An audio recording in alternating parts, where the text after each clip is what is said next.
Então, pessoal, esse é um canal que eu descobri recentemente. Recentemente eu digo 6 meses atrás, né? Porque a maioria dos canais que eu acompanho ou deixei de acompanhar, eu acompanhava há muito mais tempo. E a intenção aqui é fazer um devaneio livre acerca dos processos devaneiantes, né? Que são feitos aqui nesse canal. Então, sem muita conversa, vamos saltando aqui. Bom, isso é uma coisa que a gente escuta de muitos criadores de conteúdo, se não de todos hoje em dia, e comigo também não é diferente, né? Que a gente recebe muita mensagem de gente desabafando, gente dizendo que está passando por um momento difícil, que está com depressão, né? E que muitas vezes os nossos conteúdos ajudam de alguma forma, né? E é lógico que é bom saber disso, é bom saber que a gente consegue ajudar de alguma forma, mas ao mesmo tempo é tanta gente, mas tanta gente sempre falando a mesma coisa, né? Que chega uma hora que a gente começa meio que a normalizar isso, tá ligado? Tipo assim, a gente banaliza, né? Não é mais nenhum grande problema, assim. Tipo, estar fudido da cabeça é o normal mesmo, tá ligado? Então, hoje eu queria falar um pouco sobre isso, né? Mais voltado especificamente pro tipo de depressão que eu imagino que seja o que afeta mais o meu público, que imagino que seja também o que me afetou, né, durante a vida, porque eu imagino que a gente esteja ali meio que dentro de uma determinada faixa etária, dentro de uma determinada classe social, né? Porque, enfim, né? Às vezes a gente se afunda tanto, a gente se emaranha tanto na nossa própria depressão, nos nossos próprios problemas, né?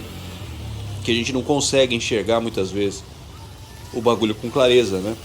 E na internet tem tanta gente, mas tanta gente falando bosta sobre esse tipo de assunto, né? Que às vezes o pessoal acaba indo atrás de alguma coisa para, né, na esperança de melhorar e acaba até piorando, tá ligado? Esse aqui é um ponto interessante, porque ele fala da questão do tipo de conteúdo que ele produz, né, um conteúdo minimamente reflexivo, compreendo inclusive que essa pessoa, né, que tá de frente aí nesse canal, que é o Baca Gaijin, né, ela tem alguma leitura de filosofia, né, você vai poder perceber isso, né, se você já não conhece esse canal extremamente conhecido, tem quase 1 milhão de inscritos, por conta desse jogo de imagens que ele faz, né, eu não sei dizer ao certo se é uma espécie de montagem, acho que não, eu acho que ele reside mesmo nesse local, né? E ele vai caminhando e vai gravando, que é uma maneira peripatética, né? Digamos assim, que remete à prática de filosofar de Aristóteles, né? E de caminhar e refletindo, né? De uma maneira mais livre, mas não necessariamente a sistemática, né? Porque o livre pensar, nesse sentido, ele tem uma certa liberdade de trânsito, mas dentro dos sentidos de cooptação das formulações que já estão pré-moldadas na nossa maneira de raciocinar, é um pouco sobre isso que o vídeo vai tratar, né, especificamente. E já adianto, esse vídeo não é um vídeo de react, né, no sentido de reagir espontaneamente ao que está sendo dito, apesar de ter esse elemento inevitavelmente presente aqui, porque eu não vi o vídeo todo, também tem coisas que eu não me recordo, mas ele traz esse elemento, né, de uma espécie de conexão com a nossa, ou reconexão com a nossa possibilidade, né, de pensar sobre a maneira pela qual estamos pensando, né. Isso envolve também a questão do sofrimento e da tendência no qual ele se refere aqui especificamente, que nós temos a maneira pela qual nós temos de nos comprometermos com certos processos de depressão, e a depressão nesse sentido é um declínio das nossas capacidades mais gerais de vida, e aí você pode englobar uma série de questões nesse sentido, dentro de uma dinâmica fisiopsicológica, mas que tem uma certa linearidade, tem uma certa regularidade dentro do contexto pelo qual nós compartilhamos dentro de uma maneira mais ocidentalizada de nos organizarmos de uma certa perspectiva civilizatória mais ocidentalizada. E eu acho que uma das questões interessantes que o próprio Bakagaijin traz aqui, não só nesse vídeo, mas em outros vídeos também, é a questão do aspecto recompositivo, né, que existe dentro de certas dinâmicas políticas, inclusive. Então, inclusive, recentemente eu comecei a estudar a filosofia japonesa, ou japônica moderna, né, um termo, uma variação, né, desse termo que tem em determinados livros, que trata justamente dessa questão, né, de como a questão Ocidente e Oriente sempre foi um processo sobreposto dentro de certas reverberações históricas dentro daquilo que se compreende como filosofia moderna japonesa, né, a partir de certos autores, tá? Vou trazer especificamente isso agora, mas como é que isso implica dentro dos nossos processos de subjetivação? Eu acho que esse é o caso, né? E na maneira como nos alegramos, nos entristecemos a partir do cerceamento das nossas potências de ser dentro dessa lógica engendrada, né, dentro do nosso aspecto compositivo social, que é algo de concreto, mas que é sobreposto e imposto. E que o processo de produção da subjetividade, enquanto não adequação e subserviência a esses processos, ele pode passar por uma série de insolubilidades, questões insuficientes para lidar com essa realidade. E aí há uma linearização do sofrimento em uma certa medida pelo confronto com essa estrutura engendrada de uma maneira mais solidificada, dentro de uma forma mais durável, que é o modelo social pelo qual nós estamos engendrados. E aqui eu não falei nem de capitalismo, mas é também sobre isso, tá? Então vamos refletindo, né? Então eu acho interessante, né? Eu acho que ele tem uma maneira, mas só para falar um pouco do canal, ele tem uma maneira de criar subterfúgios para levar essa mensagem. Eu não sei quem é que está assistindo, porque esse vídeo tem 206 mil views, né? Mas alguém está assistindo isso e talvez esteja chegando a pessoas que não tenham tanto contato com essas reflexões de maneira mais aprofundada. Isso é uma maneira, creio eu, de produzir esse diálogo. Obrigado. E até por isso, na verdade, que eu procuro sempre ir na contramão desses discursos motivacionais, né, que tem de monte por aí. Eu coloco esses títulos, tipo, você não vai vencer na vida, você é insignificante, né? Só que não é no sentido pessimista. É lógico que serve também como clickbait, né? Eu sei que vocês sabem disso, mas na verdade a minha intenção é sempre tentar mostrar o quão maravilhoso é ser insignificante, né? O quão libertador é saber que a vida não se trata de vencer ou de perder, né? Só que a gente está tão imerso na ideologia, né? A gente está tão habituado a entender a vida como se ela fosse uma competição, que às vezes as pessoas não conseguem nem entender direito o que eu estou falando no vídeo, né?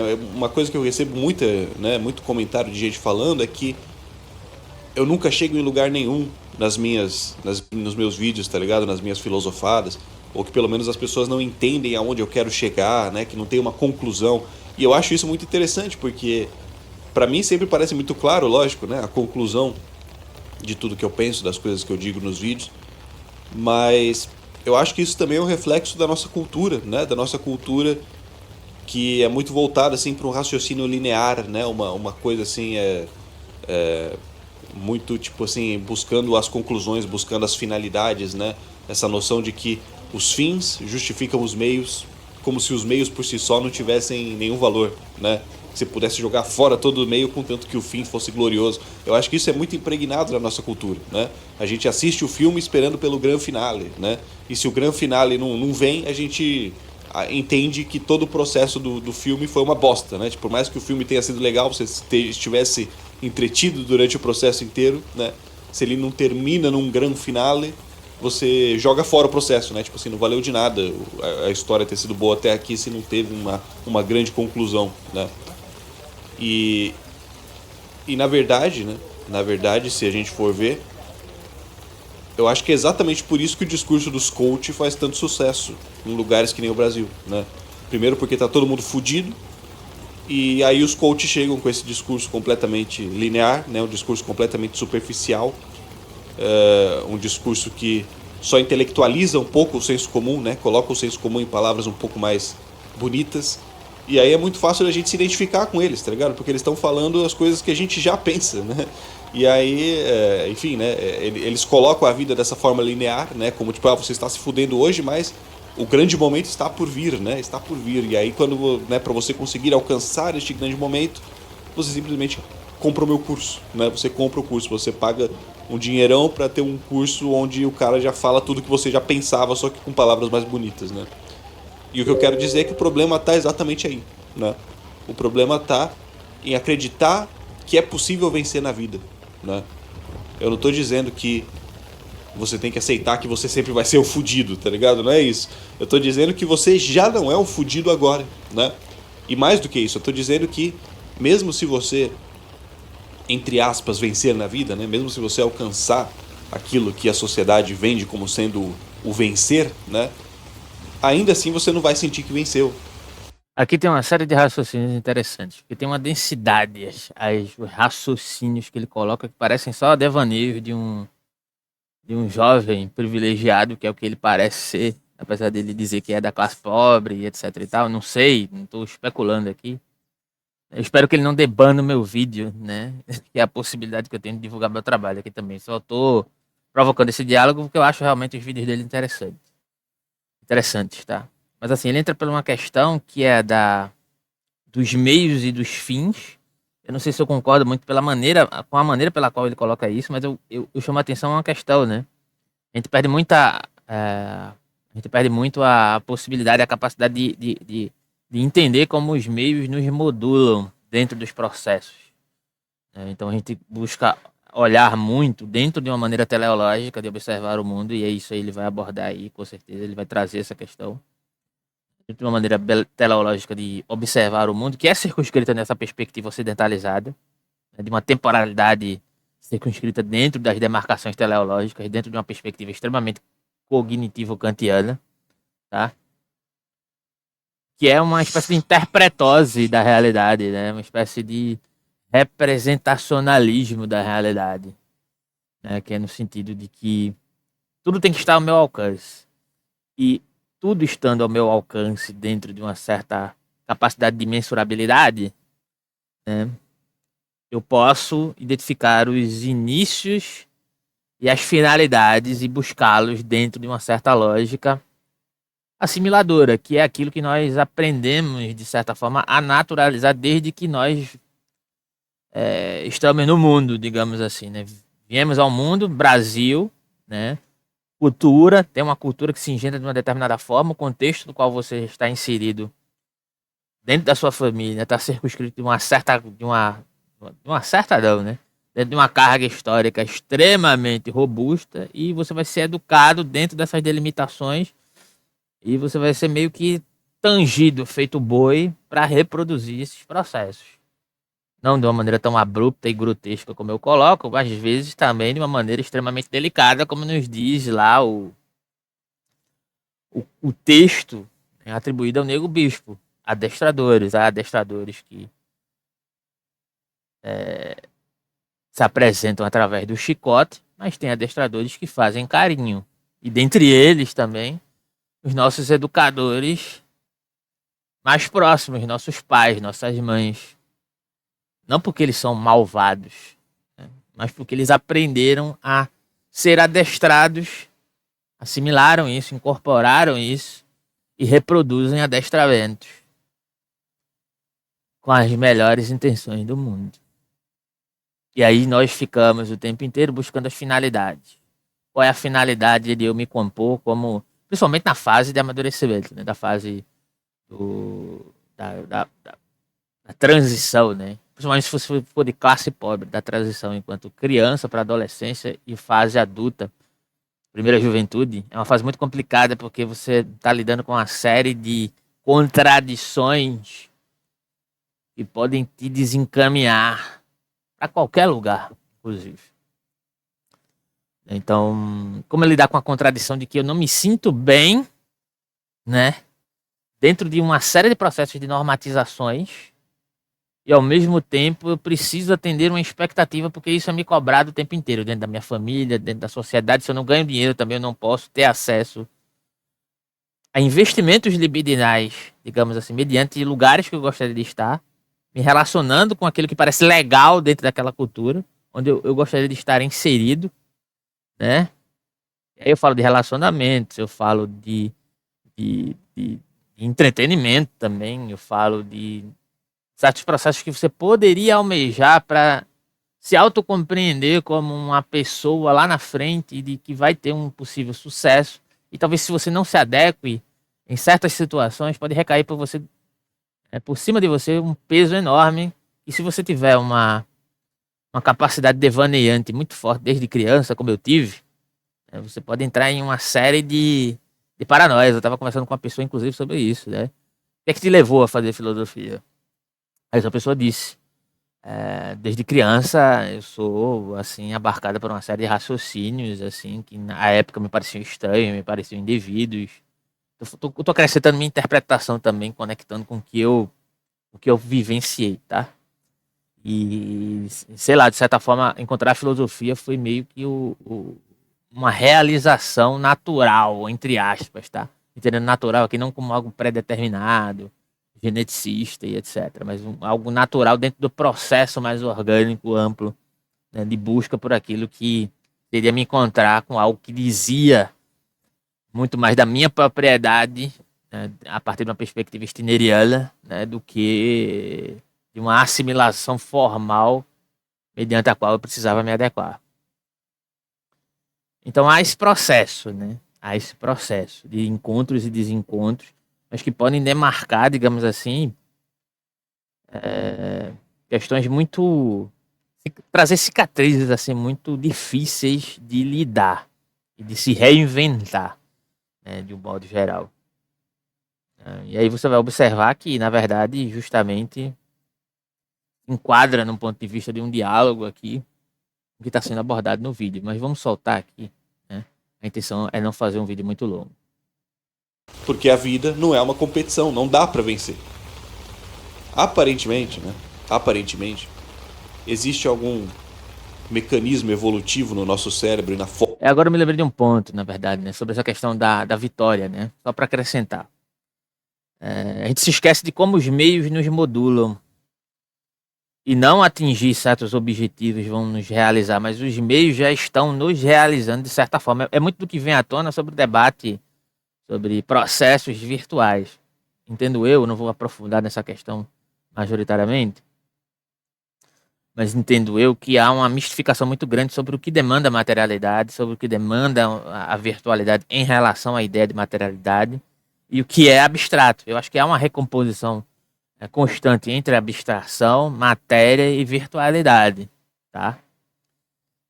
E aí o representacionismo é uma coisa extremamente problemática, porque ela está a favor do formalismo, ou seja, da forma antecedendo a produção da matéria, de alguma maneira. É um pouco do que a noção arquetípica platônica, a partir da elaboração demiúrgica, né, do arquétipo, tem uma certa implicância sobre a matéria modulando-a, lá em Platão, né, sobre a ideia do demiurgo. Mas em Platão não só existe isso, em Platão existem outras influências, existem outras possibilidades, né? Não vou trazer especificamente isso, mas recentemente a gente está lendo o livro do Jung, Filosofia e Religião, e ele traz como há demarcações possíveis para além daquilo que se estabelece como tradição interpretativa platônica, dentro de uma ideia de quaternidade, né, que vai, digamos assim, de encontro à apropriação que é feita pelo cristianismo de um modo geral, e não só pelo cristianismo de um modo geral, mas assim pelas reverberações apropriativas acerca da perspectiva platônica, que inclusive está presente na própria psicanálise, né? Como é de colocar a postulação de uma certa ideia de triangulação conceitual, né, dentro de uma certa ideia de produtividade, de subjetividade humana, dentro de uma composição bem ampla, que eu não vou entrar em detalhes aqui, né, mas dentro de uma ideia de tríade, né, recompositiva, né, criativa, material e abstrata, né, mas que exclui uma quarta possibilidade, que é justamente dentro da psicanálise a perspectiva do familismo, que engendra-se como regra, né, para pré-estabelecer uma forma referente a essa triangulação, e dentro do cristianismo o lugar do mal, que não compactua-se da realidade, mas por muitas vezes associado ao feminino, né? Então, nesse sentido, trazendo a questão dos meios, né, o debate sobre os meios, eu acho que engendra-se mediante essa questão. Qual é a questão, né? É que os meios é que nos modulam. A forma pela qual nós nos engendramos e nos compomos, não só referente à cultura, mas referente à nossa própria produção de subjetividade, como nós pretensamente tentamos racionalizar a realidade ou entender que a realidade ela só pode ser racionalizável, essa maneira de se postular no mundo já é uma produção, já é uma certa finalidade circunscrita nos entremeios, né? E não a finalidade em si, e também não a negação da finalidade em si, não a antiteleologia em si, é a possibilidade de reconstrução, porque a antiteleologia em si pode recair num estigma da antirreprodução como processo legítimo. É o que ocorre com os movimentos políticos, de modo geral, sabe? Ficar preso numa antiteleologia substancialista, que também não é o caso. Então, essa questão dos meios, de ver a vida como algo agorificado, de ver a vida centrada nela mesma como possibilidade, é uma questão espinosista, inclusive, também isso. Ver a possibilidade dos afetos passivos como criatividade, como construção constante da vida, é uma maneira que está aquém dos processos majoritários, né, ocidentalizados, que nos circunscrevem dentro de processos que são majoritariamente assimilatórios e que nos inscrevem, digamos assim, nessa lógica da competitividade individualizante também. E na possibilidade de conectar digamos, essa forma pela qual nós fomos aderidos a ela, né, a uma espécie de realização, né, que só pode ser possível mediante a adequação dessa forma referente aos processos majoritários que são superestruturais, né, que não são necessariamente estanques, mas têm uma mobilidade muito mais demorada, que nós não temos tempo para esperar. Ou nos adequamos ou criamos outras formas de vida autônoma, de fato, né, que vai estar na marginalidade desse processo e aprender a lidar com isso, né? Não tem muito outra saída para isso. Ou então ser feliz sendo um assimilado, né? O que exige uma camada de alienação que talvez custe caro para alguns, né? Uma hora a conta chega. Forma como a qual a nossa mente se constitui, que faz com que a gente tente encontrar sentido em tudo, finalidade em tudo, né? Na filosofia os caras chamam isso de teleologia, né? E é tão natural pra gente raciocinar de forma teleológica que a gente acaba, na maior parte das vezes, acreditando que a própria natureza, que o próprio universo também são teleológicos, mas eles não são, tá ligado? O universo não tem um propósito, não tem um sentido, não tem uma finalidade. É a nossa mente que atribui finalidade às coisas, mas as coisas em si não têm finalidade intrínseca. Tá entendendo? É lógico que se a gente for se aprofundar nisso, né, igual eu faço nos vídeos mais filosóficos, a gente pode acabar chegando na conclusão de que nós somos... Curiosamente, enquanto eu faço esse vídeo, eu tô zapeando aqui, aí vem uma frase do Ailton Krenak, que diz assim: a vida é fruição, é uma dança, só que é uma dança cósmica. E a gente quer reduzi-la a uma coreografia ridícula e utilitária. Se encaixa justamente com o que ele está falando aqui. Olha, o realismo especulativo, ele tem por vista trazer uma possibilidade de pensar o grande lá fora. Mas, inclusive, dentro dessa perspectiva do realismo especulativo, surgem já vários questionamentos que esse grande lá fora também já pensar esse grande lá fora, que é uma relação que a própria Ilan Besusan traz no seu livro Indexicalismo, sobre uma certa conexão dessa ideia do grande lá fora com uma perspectiva levinasiana, né? E aí eu pretendo um dia também, talvez fazer um grupo de estudo, ou fazer alguns vídeos sobre esse texto que eu acho importantíssimo. Ilan, que já esteve aqui no canal, né? Traz essa ideia de uma naturalização desse dessa perspectiva representacional, né? Esse representacionalismo, digamos assim, que adere a um certo formalismo, né, da nossa capacidade cognitiva de perceber que a realidade está sendo produzida constantemente, inclusive dentro de uma certa pretensão de rebaixar a natureza ao nosso redor, da qual nós também pertencemos, como se nós fôssemos soberanos sobre ela, né? Uma espécie de antropomorfismo, né? Antropocentrismo, né? Que é preciso ser assassinado urgentemente, né?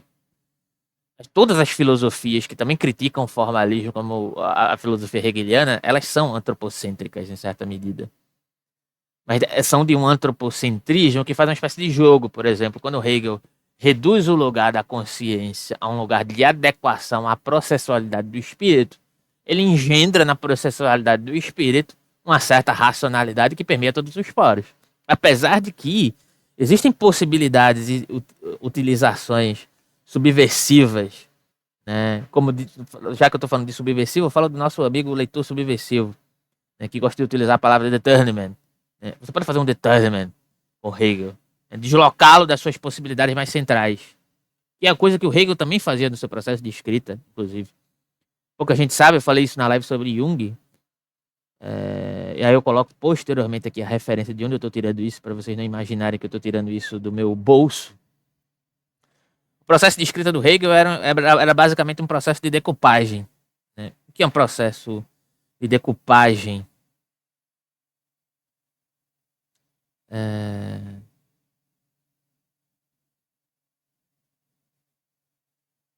Uma espécie de recorte, né, de textos que ele ia montando e arquivando, e depois ele remontava esses recortes de outros textos e desconstruía-os e produzia. Eu acho que Derrida, inclusive, é influenciado por isso, né, de certa forma, sua perspectiva gramatológica desconstrutivista, né? E depois ele transformava, entre aspas, esses textos em textos originais, e daí surgem textos como, por exemplo, a Fenomenologia do Espírito, que são compreendidos como fenômenos altamente racionalizáveis, que foram concebidos quase que por iluminação divina. Mas não, processo comum, né? Comum, mas organizado de uma maneira peculiar, a lá o próprio Hegel, a lá a própria possibilidade apropriativa do próprio Hegel no contexto com o qual ele vivenciava, né? Vamos deixar claro isso. Então, a questão aqui é justamente essa, né? Essa espécie de competitividade naturalizada que faz parte do sistema pelo qual nós somos inseridos sem nenhum tipo de escolha ou deliberação. E aí, com o passar do tempo, você vai tateando os processos de realidade dentro dessa espécie de engendração para ver se você é capaz de aguentar o processo de adequação ou não. E aí tem vários caminhos possíveis mediante isso daí, né? E em se falando de opressão social, a questão fica extremamente mais complexa, né? Mas sigamos. Somos parte do universo, né? Que nem eu sempre falo, nós somos parte do universo. Então a nossa capacidade de enxergar a finalidade nas coisas é, de certa forma, uma característica intrínseca do universo, né? Porque nós estamos contidos nele. A gente pode chegar nessa conclusão, faz sentido, é a conclusão que eu chego. Mas aqui nesse vídeo especificamente, eu não quero me aprofundar esse tanto, tá ligado? Eu quero parar antes disso. Eu quero que vocês entendam que a nossa vida e o universo e a natureza não tem um sentido intrínseco, tá ligado? Somos nós, com a nossa capacidade de atribuir finalidade às coisas, que enxergamos sentido na vida, mas a vida em si não tem sentido. É a nossa inteligência que liga os pontos e faz parecer que tem sentido, mas naturalmente não tem. E eu sei que, né, isso pode... Isso me remete, inclusive, à busca do sentido do Viktor Frankl e também remete ao Nietzsche, né? Porque você poderia inverter a questão, né? A logoterapia é baseada nessa busca incessante de sentido, né? É até uma questão que dialoga com a frase do Dostoiévski, né? Que diz mais ou menos que quando o homem perde o sentido aplicado àquilo que ele faz, né? Aquilo o deslocaria num certo niilismo, num certo processo depressivo majoritário. E de fato isso ocorre quando nós somos destituídos de um processo que está ligado a uma pretensão maior de controle referente a uma espécie de adequação a uma plataforma com a qual nós naturalizamos-nos, né? Por exemplo, ser bem pragmático aqui, né? A carreira acadêmica é algo bem cruel por vistas, né? Porque se você não estiver dentro de uma certa situação, no lugar correto, no ambiente correto, no contexto correto, você pode ser talentoso como for, você não vai funcionar. E é assim em várias frentes, né? E aí eu não falo nem referente a favorecimentos políticos, que também há, né? Não tô falando nem disso. Mas eu tô falando de encaixe mesmo. Se você não se encaixar, tanto faz. E isso também cria certas expectativas, porque tem a finalidade. Qual é a finalidade? É eu me formar na graduação, depois no mestrado, depois no doutorado, depois ser alguém prestigiado e conseguir trabalhar com isso para ter sucesso, fazendo aquilo que supostamente eu acho importante e supostamente modificando um pouco.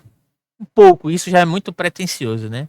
A nossa sociedade e nossos processos acadêmicos dentro das suas engendrações enquanto sobreposições de relações estratificadas de poder. E aí, quando eu não consigo nem sequer, talvez, conseguir uma bolsa de mestrado, isso já me joga no limbo. E quando, inclusive, talvez eu não consiga nem fazer o mestrado por causa das minhas condições precárias, isso me desconecta com toda essa rede teleológica de objetivos supostamente pretensiosos de uma certa referenciação de modificação da realidade, que me jogam num processo depressivo, de modo geral.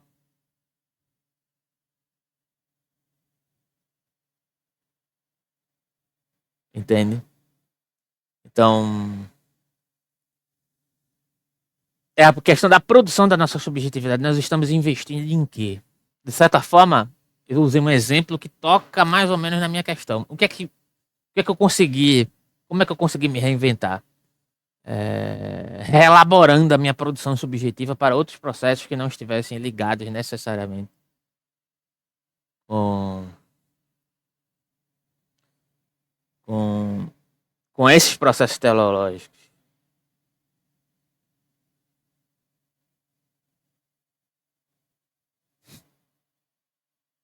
Entende? Então é uma questão de reinvenção. E aí eu não estou justificando que, então não importa, né, os problemas sociais, os problemas objetivos mais gerais dos nossos processos institucionais, não importam. Importam sim. A gente precisa continuar brigando para que eles modifiquem, mesmo que isso seja inócuo durante um bom tempo, né?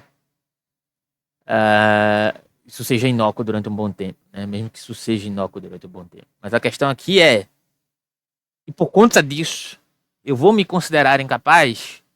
E por conta disso, quer dizer que outros processos não sejam tão interessantes quanto esse objetivo inicial de ter essa possibilidade de inserção dentro desses meios? E aí vem o problema também, por muitas vezes, que as pessoas confundem a questão da necessidade mais básica, que é de sobrevivência dentro de uma sociedade extremamente excludente, com fazer alusão a uma servidão voluntária.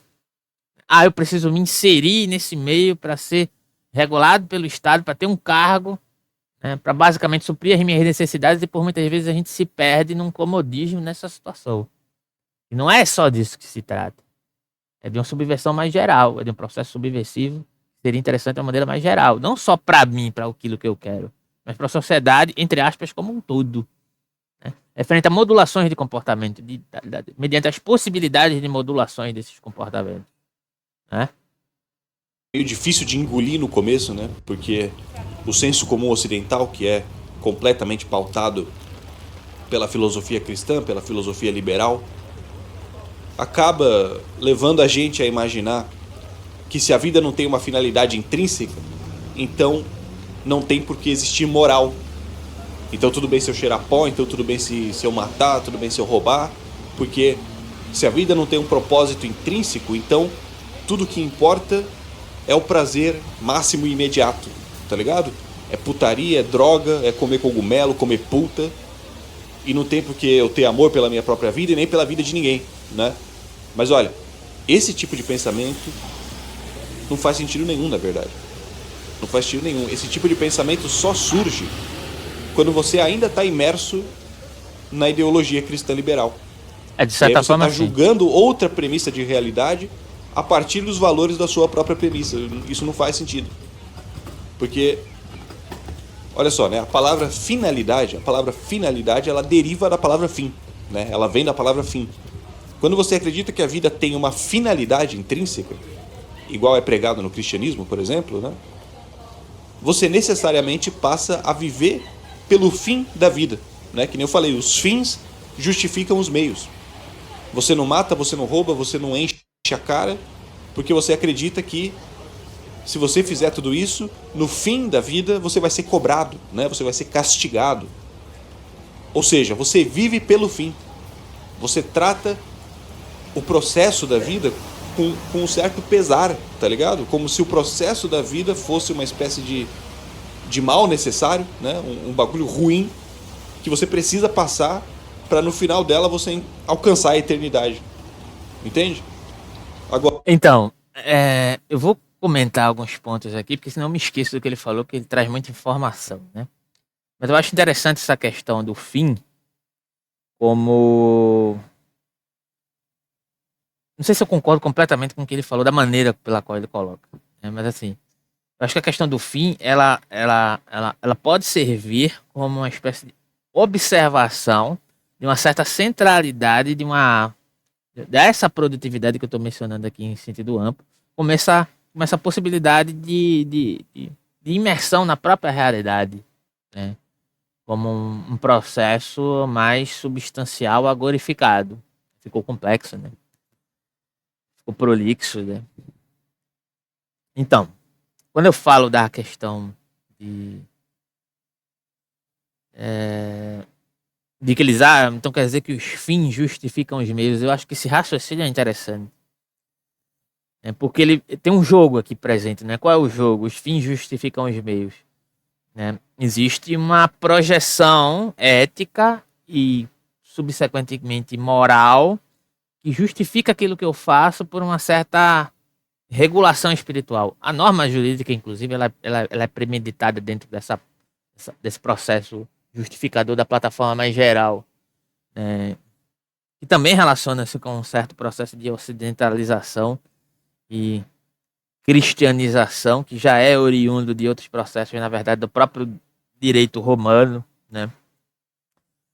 Mas que alude, na verdade, a uma coparticipação ética com a qual você pode justificar, mediante uma certa imersão, determinadas atitudes dentro dessas regulamentações, que tem várias demarcações, inclusive econômicas, políticas, na formulação desses conceitos e que se naturalizaram dentro de uma maneira de se aplicar o direito e aquilo que é justo e aquilo que é lei.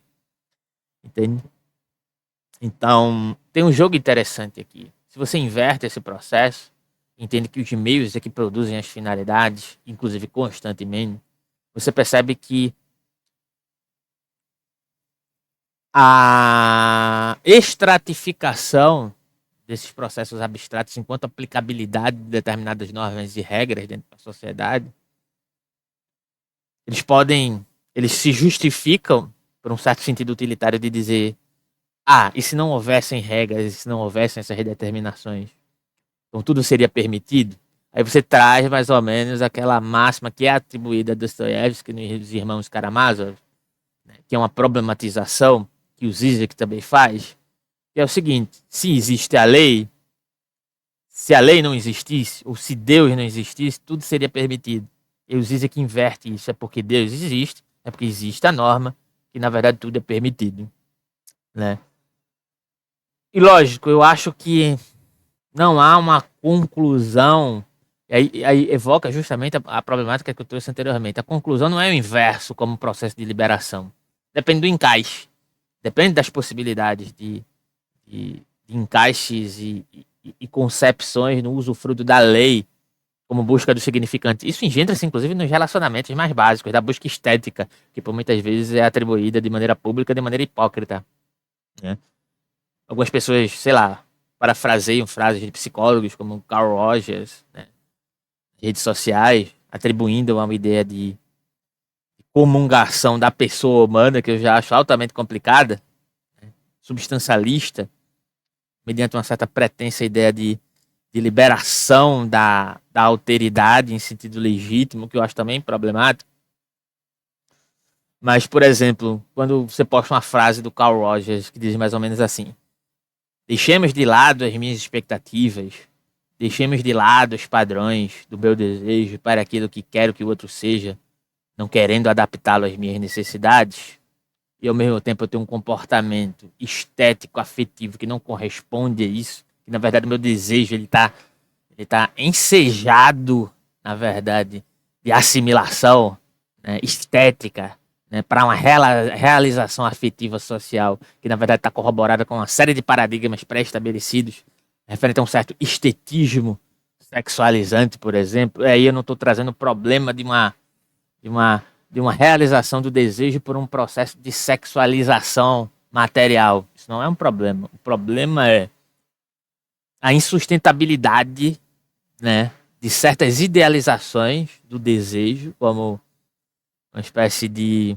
desacoplamento dos processos moralizantes e éticos que atendem a uma plataforma majoritária de manipulação desse desejo, através de um discurso supostamente, digamos assim, ilibado, né, ou pretensamente ilibado referente a essas questões, quando o próprio discurso que pretende ser uma suposta alteridade mais legítima, ele também é permeado por esse substancialismo. E aí é totalmente compreensível que uma pessoa que não tem esses comportamentos mais gerais, de fato, no sentido concreto das suas próprias relações pessoais ativas, ela utiliza dessa frase porque ela demanda de uma mesma compactuação substancialista e realizável, né? Digamos assim.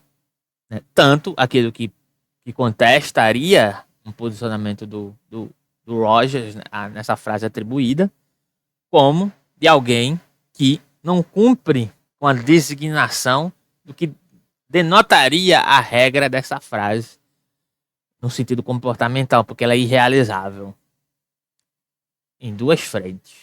Dentro desse substancialismo não interessado do desejo, né? E também dentro do próprio comportamento de quem contraditoriamente, ou pelo menos aparentemente, utiliza essa frase, né, que busca essa volição constante a partir de certos paradigmas abstratos e concretos dentro do sentido corpóreo sexualizante, que atende às demandas comerciais de uma sociedade com a qual essa própria pessoa se inseriu, mas corre atrás dessas finalidades o tempo inteiro, dessas finalidades estéticas, para uma sensação de autorrealização das suas possibilidades libidinais, sejam elas sexuais ou de vida como um todo, né? Que na verdade não supera coisa alguma. Está presa num mar de cooptação. E aí, qual é a possibilidade real? É a busca pela inadequação, pelas zonas de determinação. Mas eu não estou trazendo isso como receita, porque não há receita para tal, né? Mas a repetição nesse sentido aqui é triste, né? Aí acho que fica claro um pouco do que Lacan fala sobre a questão da impossibilidade da relação sexual. Que não há relação. Não há uma disponibilidade para um processo de diferenciação em relação ao outro como mais distante. O outro é sempre no sentido... A palavra outro já é carregada de demarcações, né? Levinas traz essa questão também. Vamos outro mais esquecer, né? Mas o outro, ou aquele que eu entendo como não parte daquilo que eu elejo como uma circunscrição material que eu atribuo a uma individualidade, a mim mesmo, ele deveria servir para colocar à prova esses limites, né? Colocar à prova os limites da minha relação eleita referente a uma certa cooptação para com o outro, no qual o outro só é outro quando está atendendo a certas perspectivas de mim mesmo. Então, nesse sentido, e é mediado por uma série de concepções psicológicas, linguísticas, semióticas, objetivadoras, né? Quando eu me relaciono com o outro, né, com o próximo nunca é o próximo. O próximo é sempre uma parte de uma certa relação de mim para comigo mesmo. Seja no sentido sexual, ou seja no sentido projetado, virtual e material. Então, nunca há possibilidade de diferenciação da própria relação nesse sentido. Então, a relação com o gozo, a relação com o gozo de mim mesmo. desse processo plataformizado mais geral. Entende?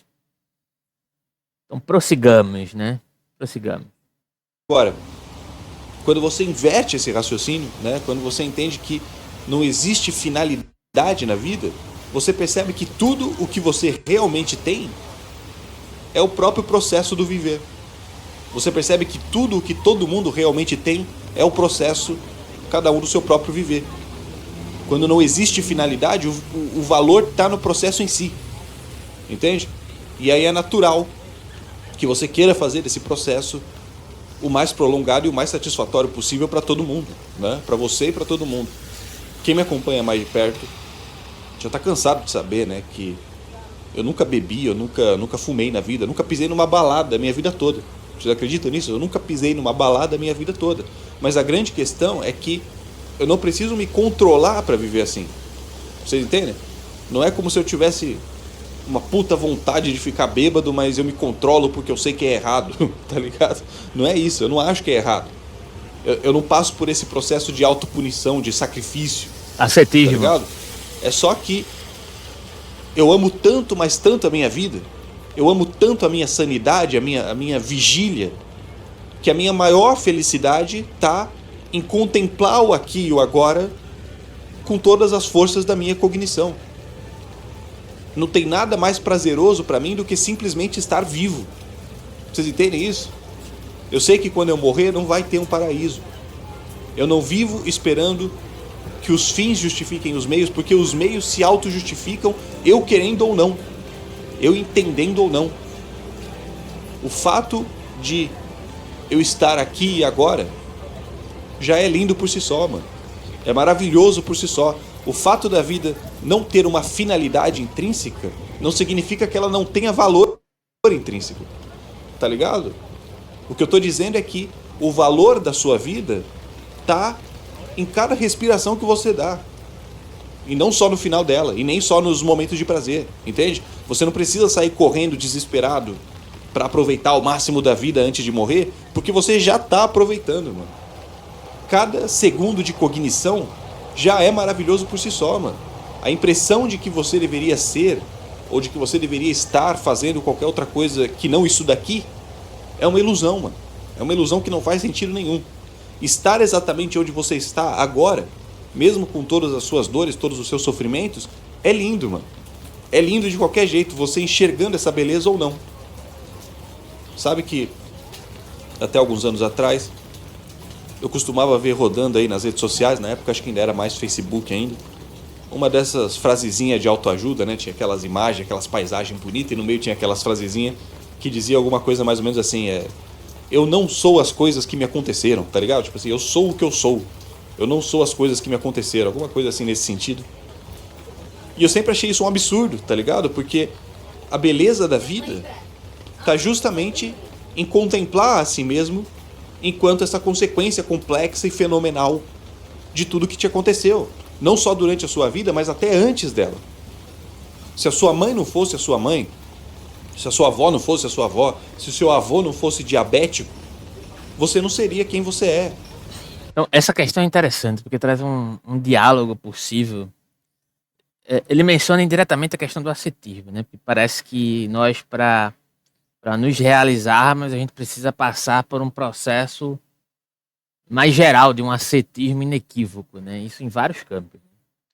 Aí eu poderia entrar num longo debate sobre ascetismo aqui, mas assim, basicamente, grosso modo, o que eu acho é o seguinte, e que eu percebo a partir de alguns autores que eu estudei, não que eu esteja querendo ser intelectualizante aqui, porque eu estou tentando fazer um diálogo mais aberto, tá?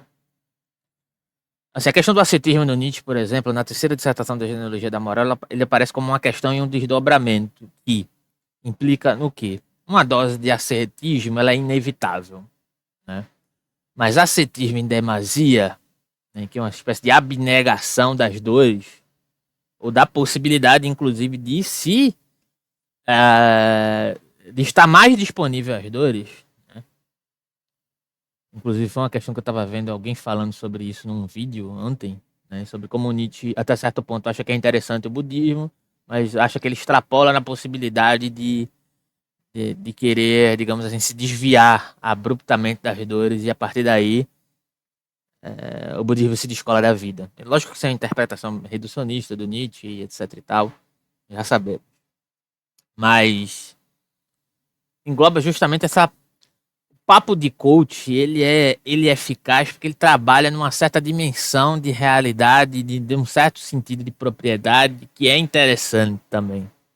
Ele não é completamente falso, né? Eu acho que essa é a questão, né? Sabe? Ele não é completamente falso no sentido de que ele lidar com questões e possibilidades que realmente, por vezes, fazem bem às pessoas. Mas ele é falso no sentido de que ele se apresenta como uma fórmula. Como ele se apresenta como uma solução. Porque não há essa solução. Mesmo as indicações que são colocadas aqui no vídeo, né? Elas não são indicações de soluções. Porque as soluções só podem ser dadas. Aí veja como dialoga com a questão do coach aqui. A partir de um sentido próprio, único. E aí esse si mesmo aparece numa perspectiva steneriana. Mas não como vou estar imune a tudo aquilo que me acontece. Não, esse eu é produzido em relação. Mas você também não pode utilizar da relação como uma plataforma daquilo que você possivelmente pode ser ou deixar de ser. Aproveite a relação para tentar se diferenciar em alguns aspectos, se for do seu interesse. Né? Entende? E muitas vezes também não é interessante para aquela individualidade se alterar, apesar de que isso vai ocorrer de toda forma. Entende? Isso vai ocorrer de toda maneira.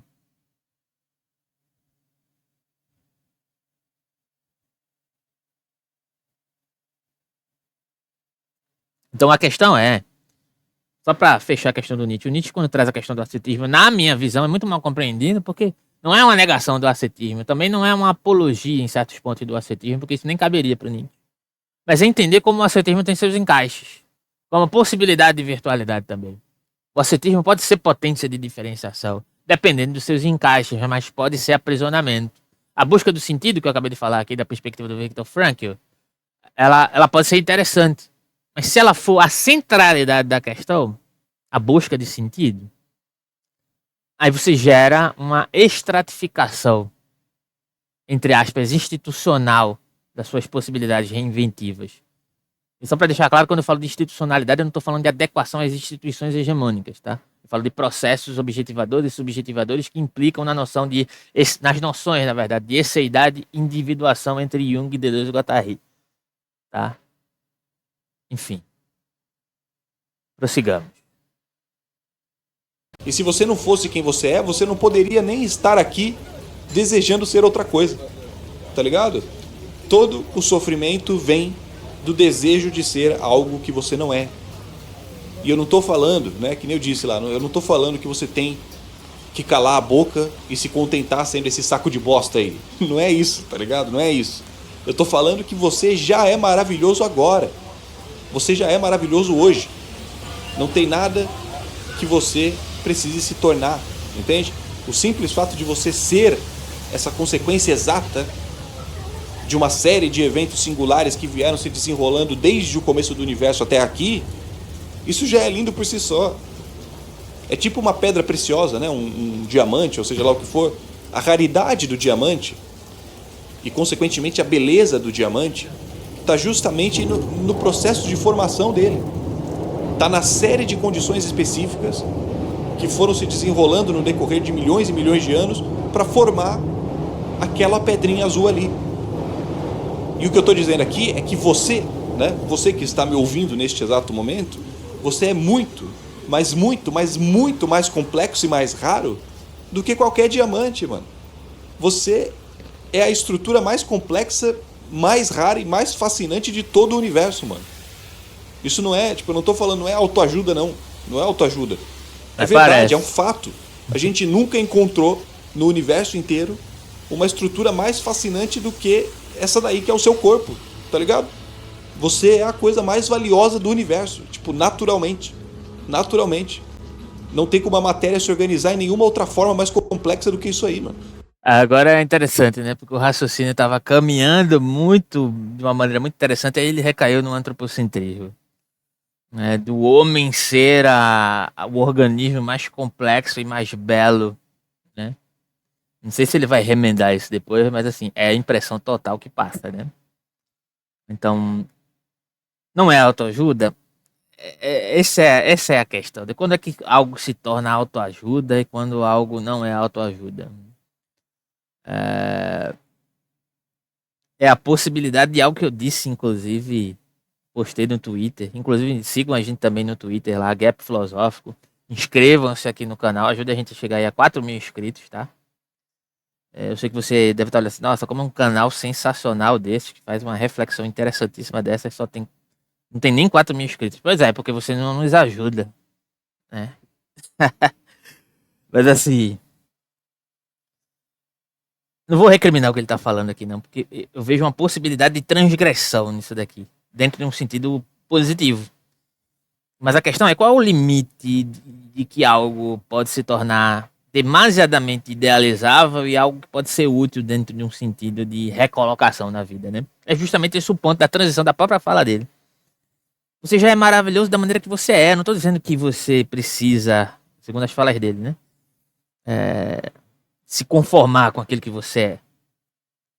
Mas toda a complexidade daquilo que te afeta já torna você, digamos assim, esse algo de belo, né? Esse algo de complexo dentre, e aí é o ponto, né? Dentre todos os processos que existem na natureza. Eu acho que não existe essa hierarquia, né? É o que? Heidegger, quando fala do ente privilegiado, eu acho que isso não procede. Acho que tem vários problemas nessa questão, nesse tipo de abordagem. Por mais que o Heidegger tenha tentado fugir de uma antropologia, de um antropocentrismo, ele não consegue fugir, né? E é difícil fugir mesmo desse antropocentrismo, né? Porque é um condicionamento, né? É um condicionamento que faz com que, de um modo geral, todas as nossas origens ancestrais, dentro do contexto de Pindorama e Abhyayala, tenham sido apagados. No sentido de que não existia essa prioridade centralizadora de uma compreensão de prioridade especista do homem como organismo mais complexo e mais interessante dentro de toda a natureza. Existe uma complementaridade, entre aspas, holística, né? Eu tenho uma bronca com essa palavra que muitos misticistas e não místicos, tá, utilizam elas como um sentido banalizador.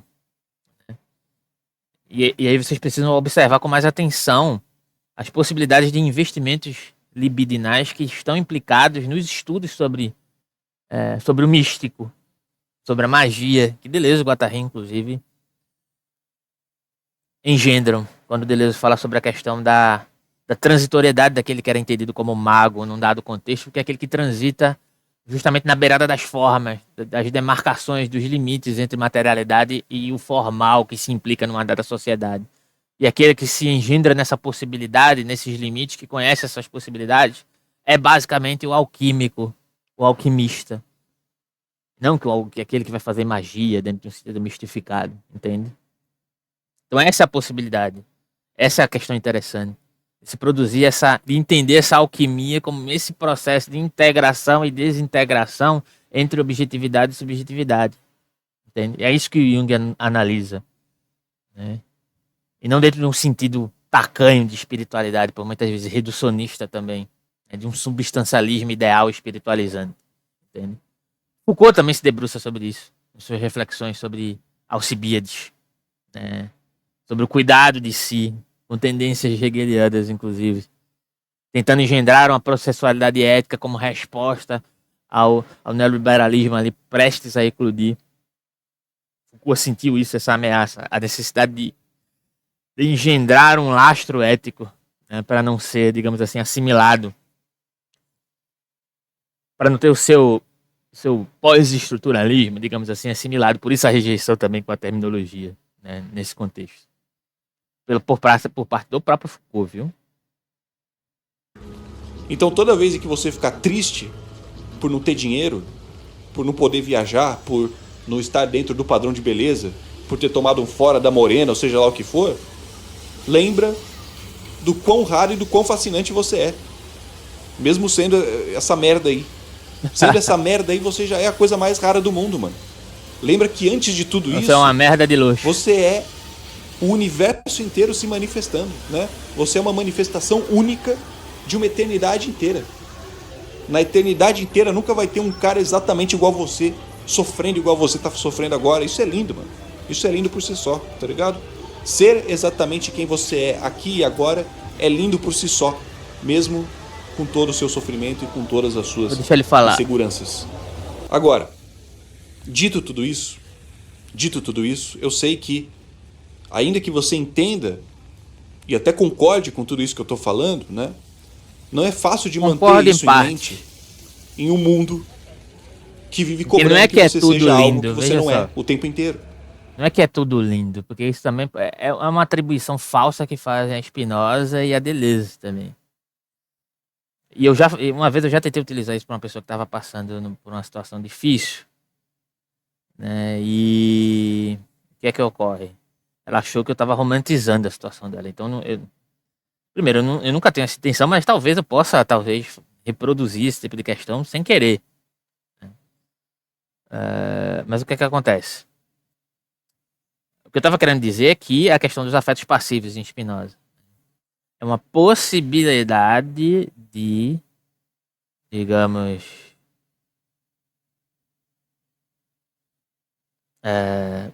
nos reintegrarmos com aquilo que nos ocorre. Tem uma frase, inclusive, eu recomendo que assistam um filme chamado O Som do Silêncio, na tradução aqui, né, tacanha do... Na verdade, ela é condizente, mas ela não passa o espírito do filme, de fato, na tradução em português, né? Mas, assim, originalmente é Sound of Metal, que é sobre um baterista que vai perdendo a sua audição, e para um baterista perder a sua audição é perder a sua possibilidade de fazer aquilo que ele faz de melhor, que é ser músico, velho. Como é que um baterista sem audição vai fazer música? Como é que ele vai acompanhar o ritmo da banda? Lógico, aí você vai vir com vários exemplos de musicistas de música clássica que tinham... que eram acometidos por certas particularidades no sentido das funcionalidades dos seus corpos e etc e tal.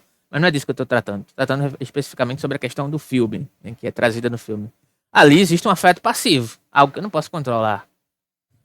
E aí esse ator, esse ator no sentido de atuante no filme, né, ele passa o filme inteiro buscando uma série de processos de retomada dessa audição, que vai levando ele para vários caminhos que não são exatamente racionalizáveis do ponto de vista daquilo que ele queria.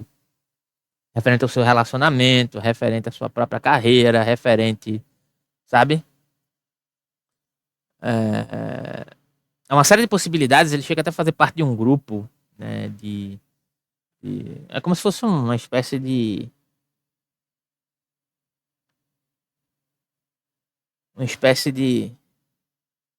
CRAS, né? Centro de Atendimento Psicossocial,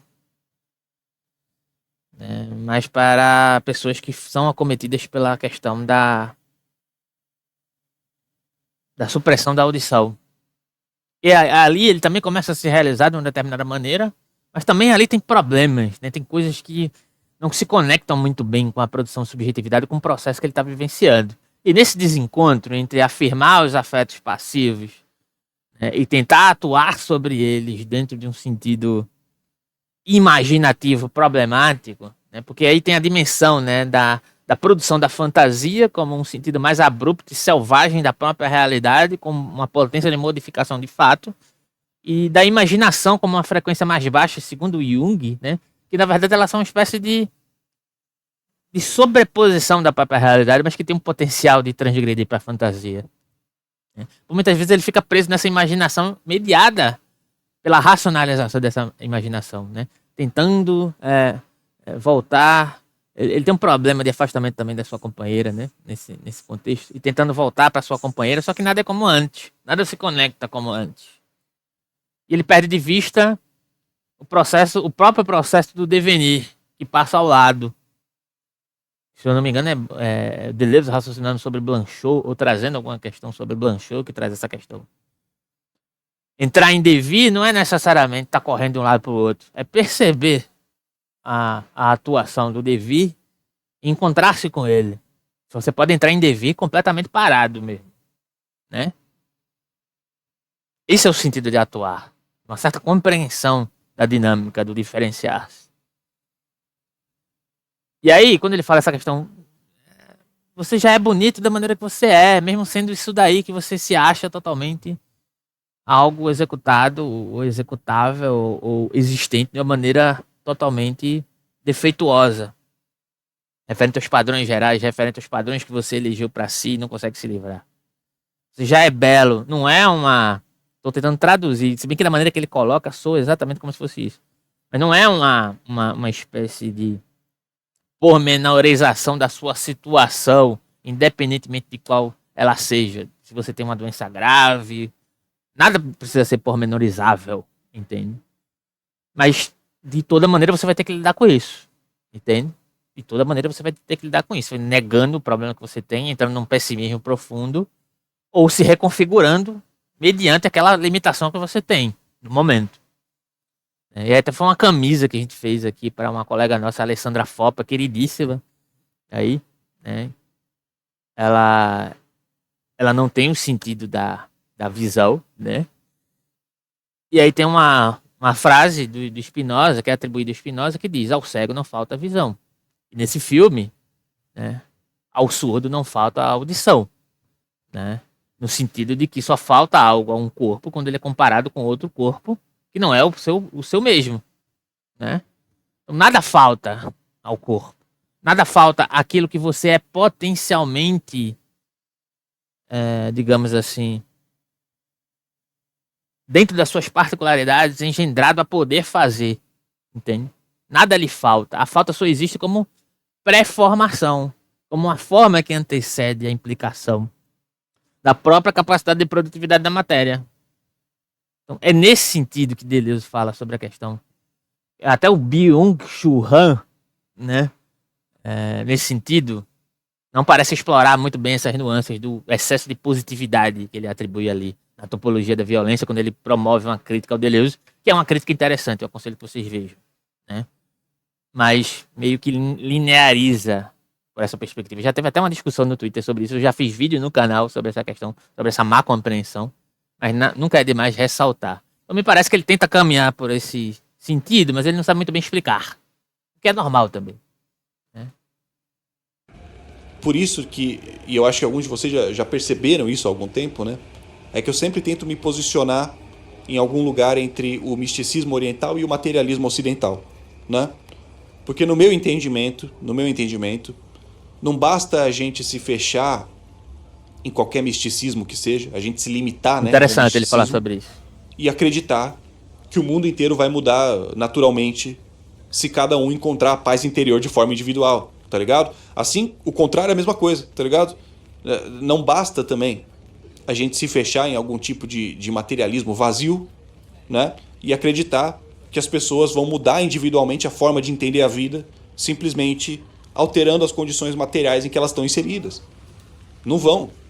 Não vão. Tem que ter um equilíbrio entre as duas coisas, né? Aliás, eu tenho para mim que o motivo pelo qual a visão de mundo cristã liberal é tão forte é justamente porque ela dá conta de responder todos esses aspectos, né?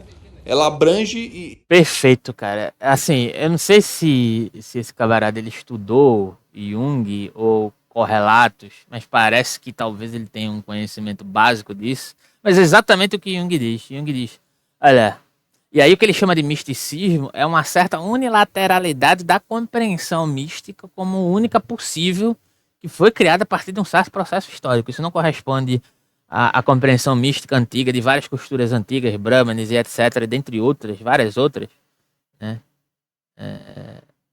De um modo geral. A questão que possibilita-se, na verdade, a partir dessa discussão, é a nossa compreensão tacanha de o que é materialismo e do que é espiritualidade.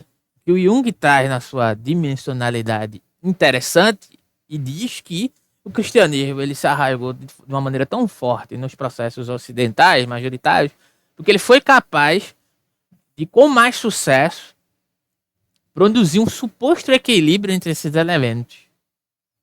Então como religião, né, como capacidade de administração dessa volatilidade da própria materialidade enquanto espiritualidade, ele foi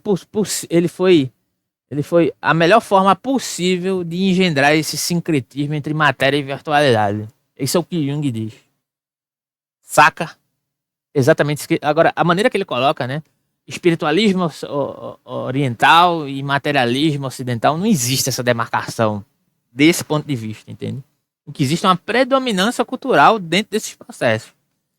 Tanto o excesso de espiritualização, que eleva a um certo processo racionalizador da espiritualidade, né, pode ser um problema, um descolamento da realidade, quanto uma própria compreensão reducionista da materialidade, mediante uma espécie de empirismo, seja científico ou seja do senso comum, pode também te descolar completamente da capacidade de produtividade da realidade, estancar a tua capacidade criativa referente à própria realidade. A questão é entender a recomposição desses processos de um modo geral. A dialética hegeliana, desde a fenomenologia do espírito, é uma tentativa de reelaborar tudo isso também. A partir de certas vicissitudes que Hegel encontrava no cristianismo na época dele. Né? De produzir um melhor processo de espiritualização.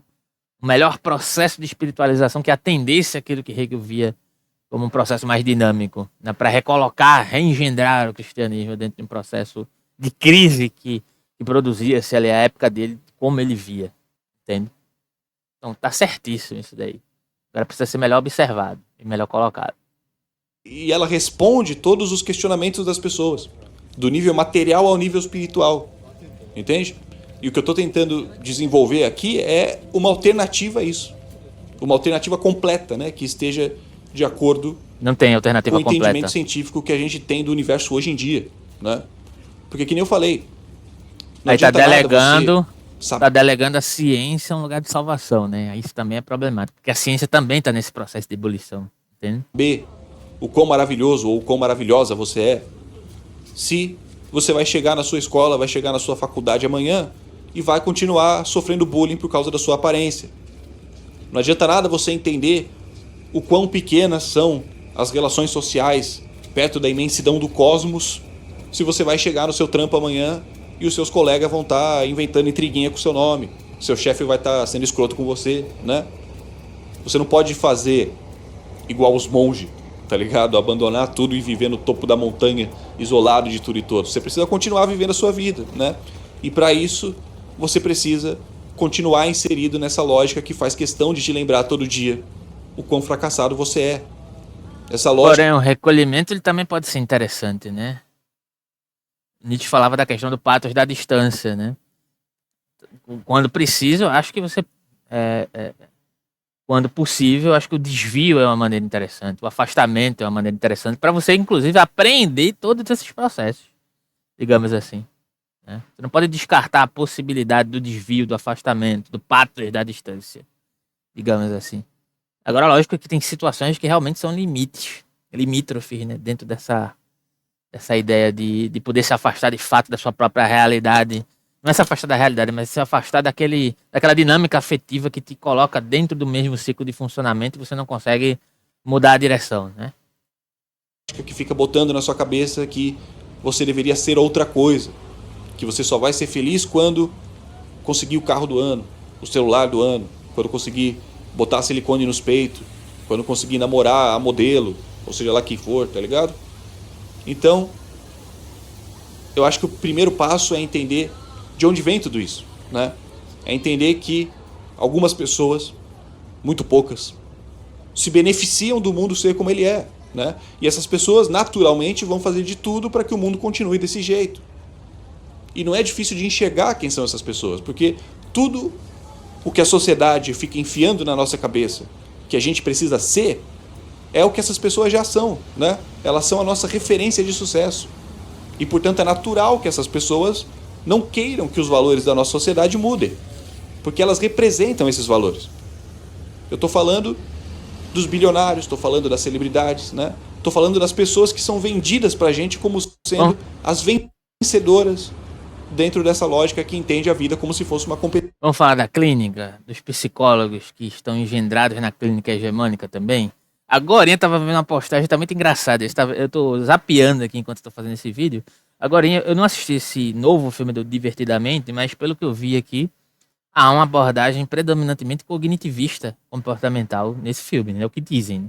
Então, isso diz muito como isso pode se conectar a uma certa abordagem da psicologia e uma certa circunscrição da formação dos profissionais de psicologia dentro de uma determinada abordagem ou dentro de uma certa performatividade da psicologia, porque a psicologia implica diretamente uma certa devolução à normatividade a partir de um sentido de modulação do que é normatividade. Por mais que o discurso seja, por muitas vezes, supostamente abrangente, como eu trouxe aqui, né, de uma pessoa que é pretensamente aí vai se formar como psicóloga a partir da perspectiva do Carl Rogers, né, que é muito conveniente, né, dentro de um certo sentido normatizador, que não reelabora de fato essa institucionalidade a qual ele está falando aqui agora há pouco, né? É muito interessante que essas pessoas que entrem num sentido de reprodução dos ideais e das performances de sucesso, tal qual as pessoas de sucesso determinam, elas continuem aludindo esse lugar, porque elas almejam esse lugar ou já estão nesse lugar, né? E é justamente isso que a gente precisa romper, de certa forma, né? Esse processo de idealização, né, dos lugares de sucesso. Entende? Romper, inclusive, deveria ser necessário romper, inclusive, com a produção desses lugares, né?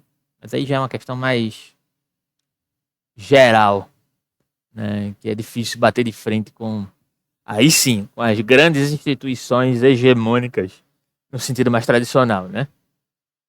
Competição, né? Aquele ali é o fim cujos meios devem justificar. E é para chegar ali, né, ou pelo menos para se aproximar daquilo ali um pouco, que você se fode hoje, né, que você passa a perna no seu colega de trabalho, que você mente nas redes sociais fingindo que você tem uma vida que você não tem. E assim, né, isso não quer dizer que você tem que ter ódio de todos os bilionários, de todas as celebridades, porque eles Se são tiver maus, também, né? tô um pouco Não é me isso que eu tô lixando. falando, tá ligado? Essas pessoas, na maior parte das vezes, essas pessoas nem sequer fazem isso conscientemente, né? Mas como essas pessoas têm dinheiro, né? E elas possuem os meios de reprodução da vida das pessoas, inclusive os meios de comunicação de massa, elas acabam, mesmo que involuntariamente, moldando a ideologia das pessoas para os interesses delas. É natural que seja assim. E se fosse eu Natural, lá, entre provavelmente aspas. seria a mesma coisa. Se fosse você lá, seria a mesma coisa, né?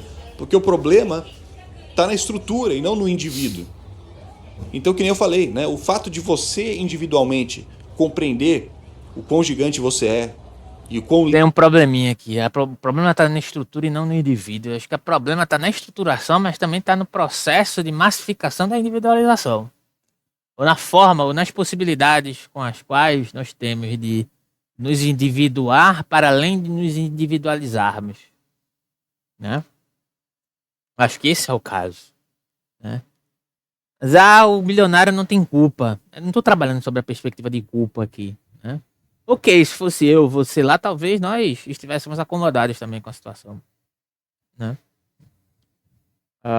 Mas há alguns que talvez estejam nessa situação que também estão sentindo, como diria Schopenhauer, as dores do mundo, né?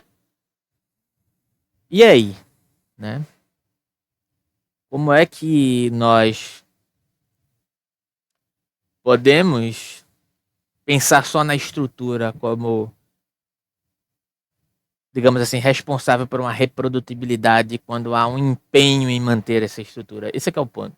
Há um empenho na educação, há um empenho nos processos formativos universitários, há um empenho no ensino básico, ou na negligenciação do ensino básico, há um empenho dentro da política institucional, há um empenho nas formas de organização e de combate político.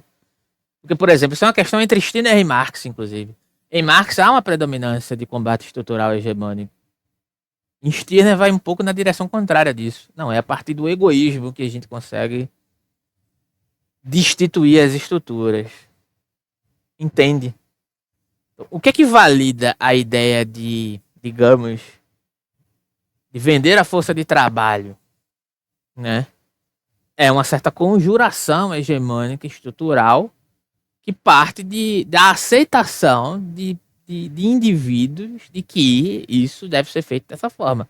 A partir do momento, metaforicamente, que as pessoas individualmente começassem a se desvencilhar da ideia de trabalho assalariado, o trabalho assalariado deixaria de existir, porque deixaria de existir a demanda do trabalho assalariado a partir da necessidade individual de adequação. Lógico que eu não estou romantizando a questão, estou querendo dizer que em existindo uma série de processos de coerção para que vocês cedam ao trabalho assalariado, logo precarizado, né? E esses condicionantes sendo suficientes para que esse trabalho assalariado continue sendo subsistente, né? É muito mais fácil assimilar as suas necessidades individuais e individualizantes a esses processos do que o contrário, entende? Então a questão não é só a estrutura, é a performação constante da manutenção da estrutura a partir dos condicionantes individuais, entende? E aí a gente precisa também engendrar o jogo micropolítico, situacional, do único stineriano e a sua própria propriedade, que é a única propriedade que é legítima, não a propriedade privada pré-estabelecida por John Locke e adjacências, como algo natural. Essa ideia de natural, de engendrar algo natural como processos que se engendram dentro de uma certa conservação, também é uma espécie de mistificação, né? O natural precisa ser compreendido como algo mais expansivo, como uma dinâmica constante, que tem os seus limites, as suas durabilidades, mas também seus âmbitos de modificação. Quando Deleuze e Guattari trazem lá no Platô Geologia da Moral, brincando com vários conceitos da linguística, mas também da própria biologia, eles estão explorando esses limites, né? Um certo aspecto geológico também, né? Em Mil Platões tem vários trançados desse tipo, e às vezes a maioria das pessoas ficam perdidas, né? O que está aqui em jogo? O que quer dizer isso? É um aporcalhamento dessas ciências tão sérias, né?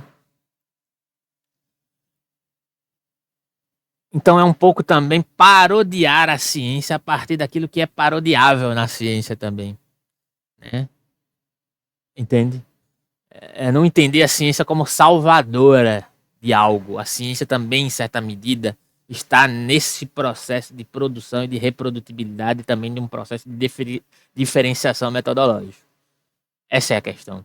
Então, entender que a ciência também tem essa eleição do processo de fantasia como aplicabilidade do método e verificabilidade de uma certa substancialidade, de uma certa matéria e de um certo processo possível dentro da ciência aplicável de uma maneira mais situada ou dentro de um sentido metafísico mais amplo que sustenta a perspectiva teórica da ciência enquanto aplicabilidade empírica, saca?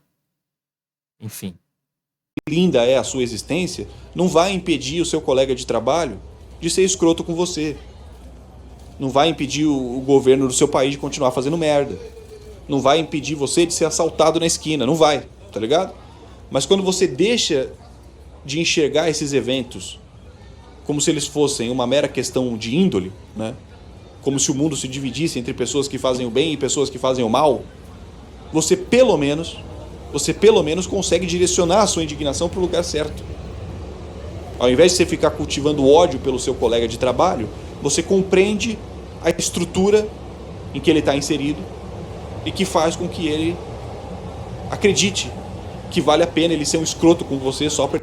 Mas aí também não vamos advogar para um quietismo, né? Você compreende a estrutura, aí aquela frase de Spinoza, né? Famosa frase de Spinoza, interessantíssima, né? Ou atribuída a Spinoza.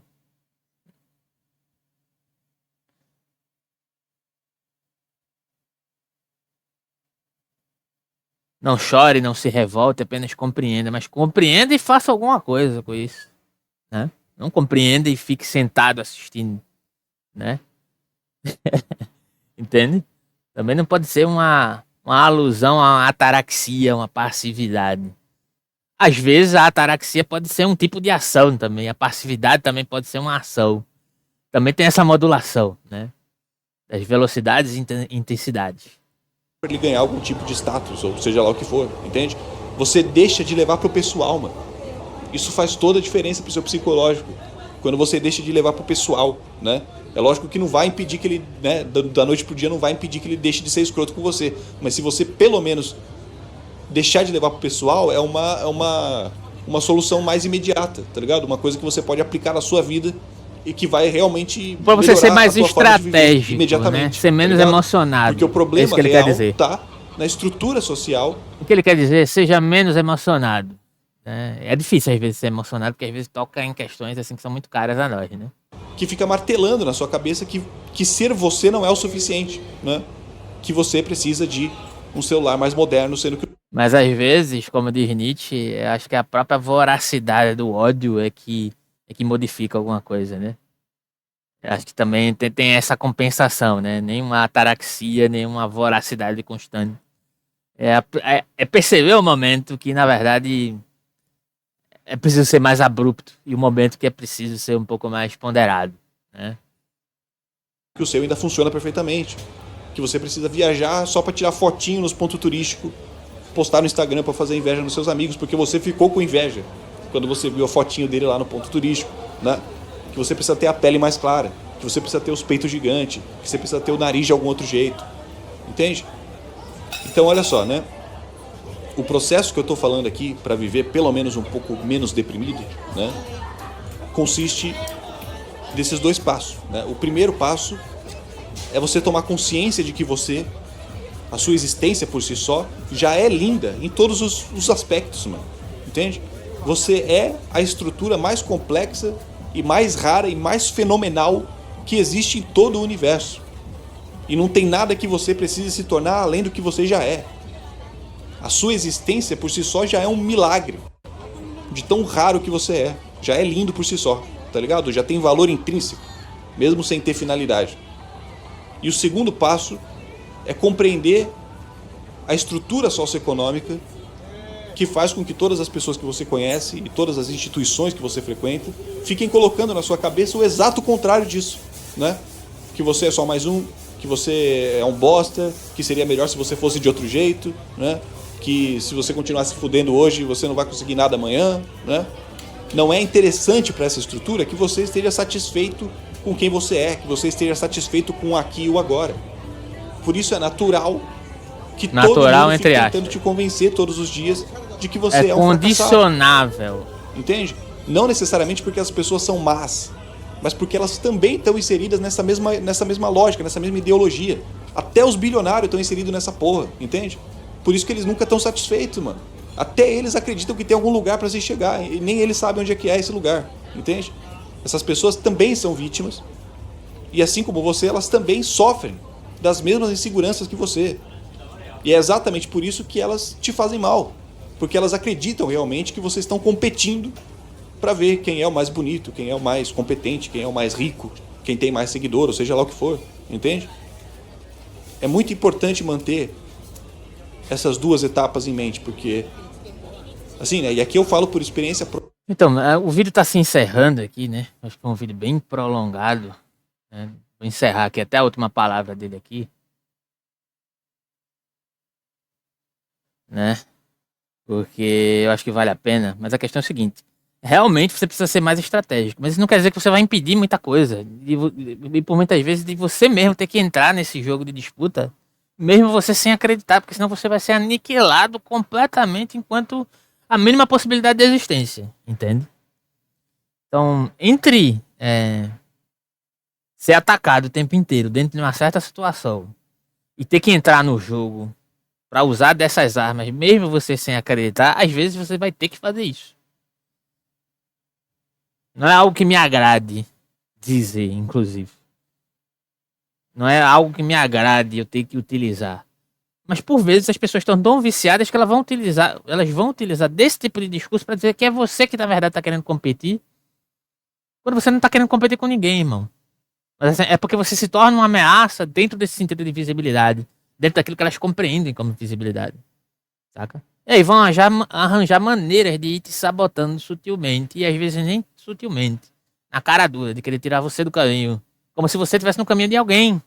E às vezes você não tá no caminho de ninguém, você só quer se potencializar e potencializar outras pessoas também. Entende? Então não é tão simples assim, né? Eu entendo que a reflexão foi longa, tem vários pontos, mas nesse ponto aqui específico, o que eu quero dizer é que não há vítimas, ninguém é vítima. Ah, as pessoas são tão vítimas quanto você, não tem vítima, sabe? Nem vítimas, nem vilões, no sentido estrito, mas tem pessoas que se vilanizam em certos aspectos, né? Agem com certas intenções em certas situações. Isso não quer dizer que elas tenham que permanecer, que elas tenham que ser substancializadas. Mas você tem que entender qual é o bom combate e o que é que vale a pena e como estrategicamente você posiciona referente a isso. Você se posiciona, utilizando inclusive dos seus investimentos liberais.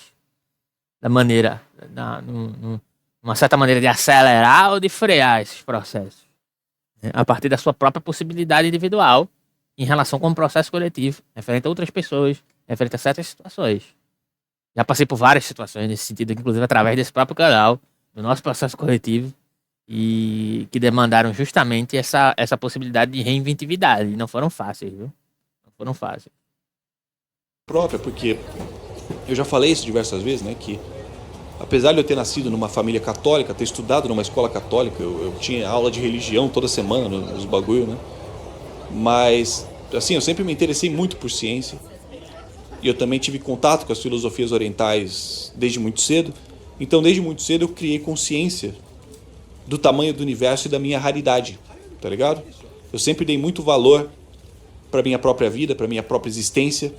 Eu nunca fiquei apostando numa vida após a morte e eu nunca me esforcei para tentar ser algo que eu não era, tá ligado? Só que o problema é que em todos os ambientes em que eu era obrigado a frequentar, eu estava sempre sendo julgado, sempre sendo cobrado para agir de outra forma, sempre sendo feito de bobo, né? Gente passando a perna e tudo mais. E eu tinha certeza de que eu não estava fazendo mal para ninguém. Então por que todo mundo continuava sendo escroto comigo, tá ligado? E aí, por ignorância em relação à estrutura socioeconômica, por ignorância em relação à ideologia hegemônica, eu acabava caindo quase que numa lógica meio incel, né? Uma lógica meio red pill, tá ligado? Eu ficava com raiva das pessoas individualmente. Eu achava que todo mundo era meu inimigo, todo mundo era escroto e só eu era o iluminado, que escapou da Matrix, tá ligado? Tudo isso porque eu não entendia que todos nós, estávamos inseridos nessa lógica de competição. Nós tínhamos sido ensinados desde pequeno a competir uns com os outros, né? Eu acho que tem também uma questão meio psicológica aí no meio, porque as pessoas são diferentes, as pessoas têm personalidades diferentes e elas interpretam a realidade de formas diferentes. Sempre foi muito difícil para mim entender algumas lógicas sociais, algumas cobranças, alguns padrões, né? Porque tinha um monte de coisas que as pessoas exigiam de mim sob o argumento de que era natural, tá ligado? É natural que você queira isso, é natural que você goste daquilo nessa idade, né? E eu simplesmente não tinha interesse nessas coisas, né?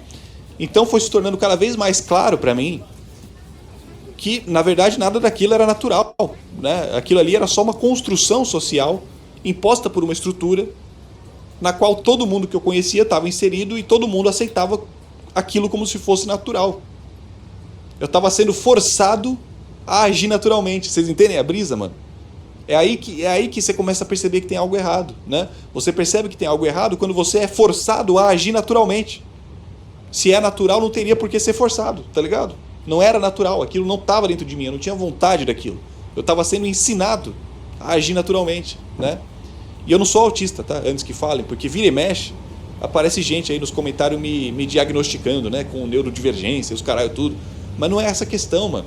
Porque quando vocês fazem isso, vocês estão tentando individualizar o problema de novo, né? Exatamente. Como se o problema não fosse a sociedade, fosse eu que sou autista, sendo que eu nem sou, né? Então, assim, quando eu compreendi isso, né? Quando eu compreendi que era uma questão estrutural, eu passei a ver a situação de cima, tá ligado? Eu passei a buscar entender as causas que levam ao comportamento das pessoas, ao invés de simplesmente ficar com raiva delas individualmente. Mesmo que seja difícil na hora, eu sei que é difícil, porque às vezes as pessoas são escrotas, você fica com raiva, né?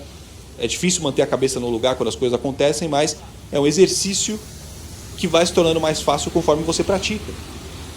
Hoje em dia, que eu já falei, né, em outros vídeos, eu praticamente não consigo mais enxergar eventos isolados, né? Não existem eventos isolados, mano. A realidade é um contínuo, tá ligado? Perfeito. Se você for puxando o fio, se você pegar qualquer coisa ao teu redor, qualquer situação, qualquer objeto e for puxando o fio, você vai chegar sempre no Big Bang, tá ligado? Aí no Big Bang é demais. Você sempre consegue encontrar a causa de tudo. As coisas elas não Aí saem causa do de nada, tudo é também entende? demais. E desde que eu passei a enxergar as coisas dessa forma, o peso no meu psicológico aliviou muito. Porque eu entendi que nada, absolutamente nada no mundo é pessoal. Nada é pessoal. Não existe isso. Não existe. Quem me odeia, não me odeia porque o nosso espírito não bateu. Não existe espírito, não, amigo. Tá ligado? A gente não tá mais na Idade Média, não. Quem me odeia, mais ou menos, me odeia porque foi coagido a me odiar por uma estrutura que nos coloca um contra o outro. aí é tá um pouco ingênuo. Não tem nada que eu precise me tornar, mano. Eu já sou a coisa mais fascinante que existe em todo o universo. E o cara que me odeia também é. Essa que é a brisa, entende? O cara que me odeia é tão raro e tão fascinante quanto eu. E se ele me odeia hoje, é só porque ele ainda não entendeu exatamente isso. Ele ainda não entendeu o quanto ele e o quanto eu já somos maravilhosamente perfeitos. E a gente não precisa se tornar nada, a gente não precisa competir para ver quem é melhor, a gente já é perfeito nós dois. Entende? E é isso. Que nem eu falei, o meu psicológico aliviou muito quando eu passei a ver a vida dessa forma. E eu espero que com o tempo, conforme você pratica essa visão de mundo, se você quiser, claro, se é que algo aqui fez sentido para você, eu espero que alivie para você também. E é isso. Desculpe qualquer coisa, espero que vocês tenham entendido a conclusão. Espero que vocês tenham entendido que eu cheguei em algum lugar. E enfim, espero que vocês tenham gostado dessa merda e é nóis, mano. Beijos. Então, só um comentário final, né? Peço aí que você, se você chegou até o final, se inscreva, compartilhe, considere apoiar o nosso canal no Pix aí na descrição, que é importantíssimo, tá? Assim, concorde e discorde de algumas coisas que ele coloca, da maneira que ele coloca, de que há uma espécie de, digamos,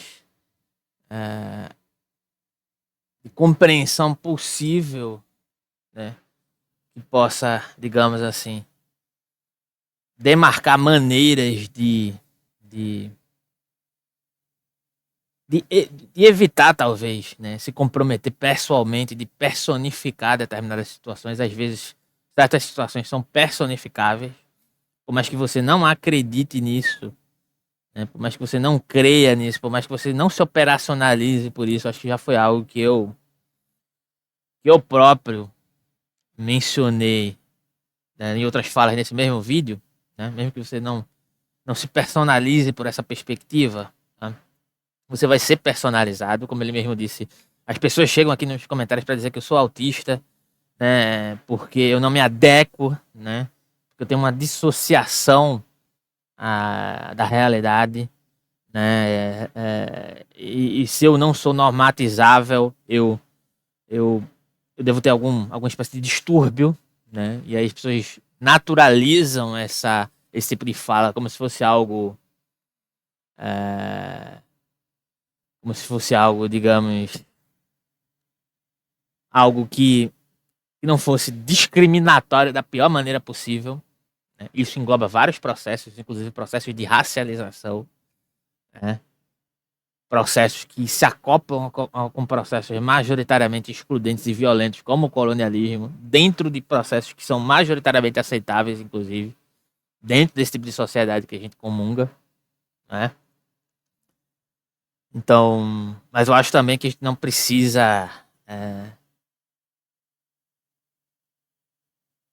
entender tudo isso majoritariamente como processos estruturais que se repetem como se houvesse um funcionamento de uma máquina autônoma. Eu acho que esse é o problema também. O milionário não tem responsabilidade, né?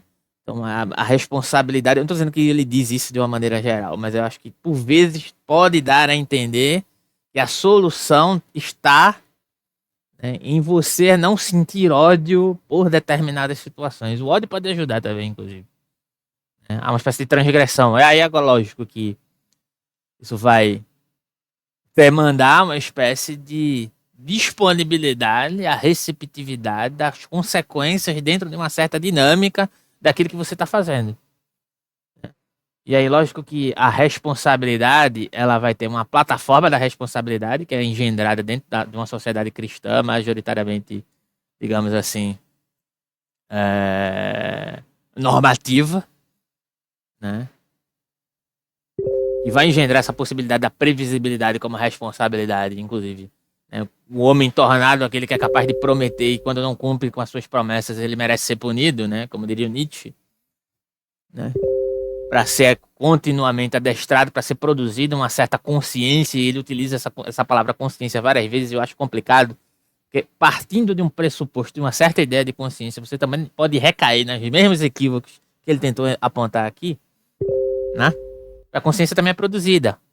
Vamos lá dar uma olhada lá do gênio da espécie do Nietzsche. Não que o Nietzsche esteja inequivocamente certo, mas uma provocação interessante que o Nietzsche coloca referente à produção da consciência, que é só uma das camadas possíveis de apreensão, de significação ou ressignificação da própria consciência e da própria realidade como um todo. A ciência é só a consciência é só um fragmento disso. E que também está circunscrita a vários processos afetivos, como reprodução da própria consciência. Né? Então acho que ele recai em certos processos de ascetismo quando ele diz que é só parar de entender tudo como uma consequência individual. Tudo tem uma causalidade, não necessariamente a própria ideia de causalidade, ela também é circunscrita no sentido de projeção. A consequência é um sentido de atribuição. E nisso Hegel nos ajuda, quando ele fala da questão da duplicação da lei como força. Né? Aí teve alguém numa live sobre futebol, né, que disse assim, algo como: isso é tão certo, isso é tão negacionista quanto querer negar a lei da gravidade. Eu fiz, a questão não é negar a lei da gravidade, mas a aplicabilidade material da lei da gravidade ela é a mesma em toda situação, inequivocamente falando. Não é nem no mesmo planeta Terra. Esse que é o ponto. Então, a lei como processo inequívoco de aplicabilidade, como algo inexorável referente à realidade, perde de vista que a própria concepção da realidade é moldável de acordo com a própria projeção e aplicabilidade da lei. É a matéria que produz a possibilidade de uma leitura que engendra assim lei. Não é a lei que determina e apreende a materialidade ou a realidade como um todo. E o sentido do espiritual, e aí entendendo essa dinâmica, eu entendo também que ele tem uma preconcepção do espiritual, mesmo sendo versado em filosofia oriental, porque o espiritual também demanda essa integralidade da materialidade, como reprodutibilidade da materialidade, em certa medida. Então, é se afastar um pouco dessa ideia de espiritualidade mediante uma espécie de espiritualismo tacanho, substancializante, né? Uniformizante. A espiritualidade é recomposição do material, em um sentido contínuo. As demarcações é que são os problemas nesse sentido, como ele disse, né? Entre uma certa visão de filosofia oriental e ocidental, e como eu coloquei, como dentro da própria filosofia oriental, dentro do contexto do Japão, dentro da filosofia moderna do Japão, a partir de certos autores, há um problema de um sincretismo de assimilação e de rejeição referente a esses processos que se integram e se afastam a partir de determinado ponto. Né? Então não há uma demarcação fácil, não há uma distinção fácil, né? Mediante essas questões de modo geral. Não há uma possibilidade de demarcar isso institucionalmente, dentro do sentido mais amplo de produção de cultura, em sentido geral, no qual você possa demarcar uma linha específica entre matéria e possibilidades espirituais. E aí você pode entender essas possibilidades virtuais como fantasma, como a própria virtualidade, como possibilidade de afetividade, né? Há várias engendrações possíveis a partir dessa questão, né? E essa visão, né, que eu coloco aqui dessa espécie de impossibilidade de distinção, né, eu trago a partir e eu encerro aqui, na verdade, essa reflexão com uma frase do Nishida Kitaro, que é um dos, na verdade, é o filósofo principal a partir dessa investigação de referenciação histórica, né, no período moderno, da filosofia japonesa ou japônica em relação a um processo de ocidentalização que é trazida nesse texto, né, como excerto desse texto. E aí eu cito a frase dele.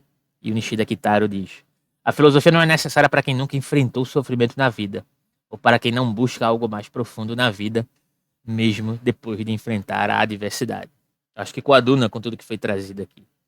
Mas sim, é preciso uma compreensão mais integrada e produtivista da realidade, e não estruturalista.